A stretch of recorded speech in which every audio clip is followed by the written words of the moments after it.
یہ تبلیغ ایسی تھی کہ رات صبح کے وقت فقیر شام کے سپاہی راشن لاد گرے اور بچوں کے لیے کھلونے راشن غریبوں اور یتیموں کے گھر میں رکھواتے تھے, کھلونے بچوں کے ہاتھ میں دیتے اور کہتے تھے ہمیں فقیر شام نے بھیجا, ہمیں فقیر شام نے بھیجا.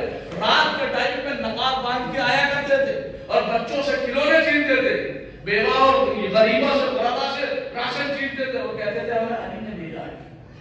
آپ سوچئے کہ جس کے ذہن میں بیٹھ گیا ہو کہ علی ہم پہ ظلم کرتا, وہ کس طریقے سے حالات ہوتے ہیں. ایسے نہیں. اس وقت خود جناب زینب کا جملہ ہے کہ جب ہمیں بازاروں میں لے جایا جاتا تھا نا تو ہم پہ اتنا ظلم نہیں ہوتا تھا, لیکن جب کوئی آواز دیتا تھا اے یہودیوں یہ علی کی بیٹی ہے, بس علی کا نام سنتے تھے ہمارے اوپر پتھر مارا کرتے. اجرکم علی الصحابہ عزاداران امام مدعو میں کربلا. بس تصور کیجئے گا, میں آپ کو ایک اہم اور سخت روایت سنا. کربلا کے راوی کا نام ہے حبیب ابن مسلم, جس کا اصل نام ہے حمیر ابن مسلم. لیکن میں آپ کو ایک ماں کے سارے ثواب کی مجلس ہے نا, میں آپ کو ایک ایسا راوی دکھا رہا ہوں کہ جہاں بیٹا بتا رہا تھا کہ میری ماں کو کیسے مارا جا رہا ہے. امام حسن کتاب کا نام ہے بحر الاذان, علامہ شیخ عباس قمی کی لکھی ہوئی کتاب. میں نہ برداشت کر پاؤ گے تو پڑھ لینا, بڑا سخت منظر ہوگا.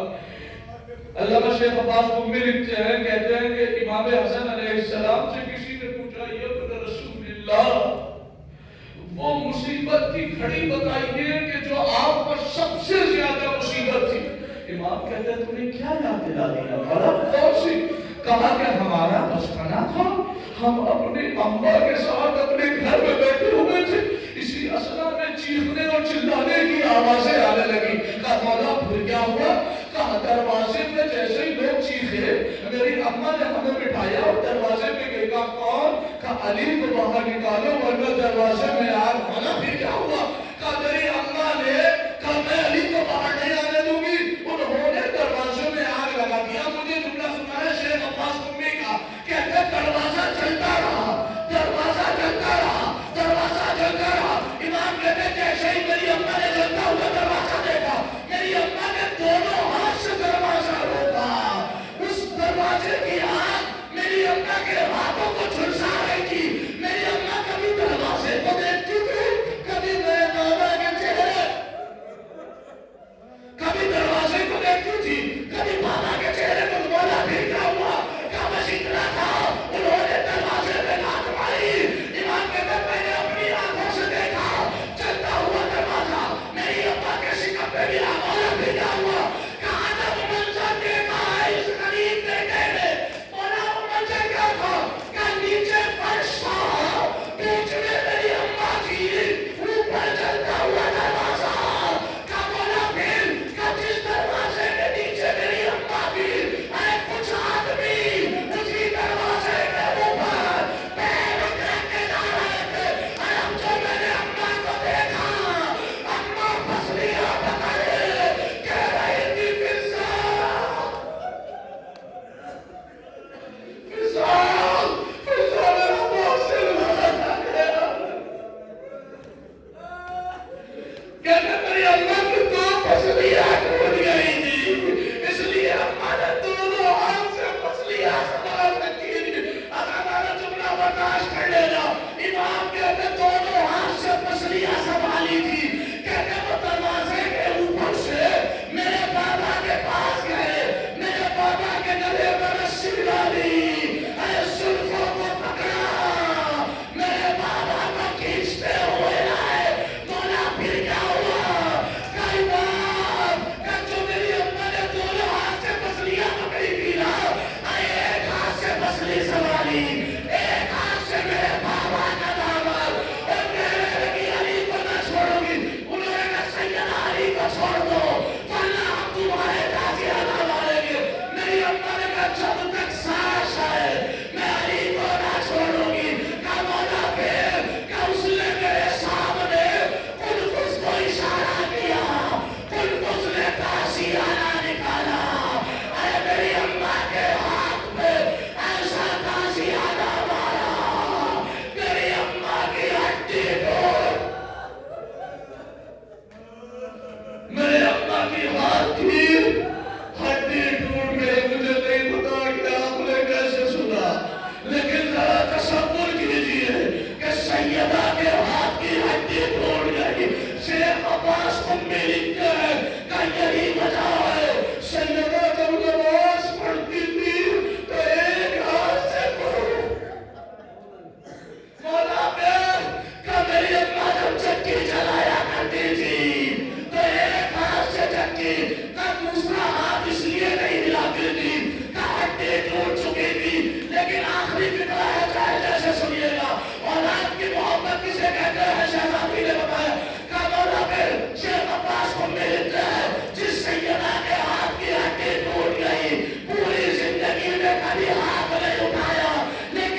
رضا بقضائه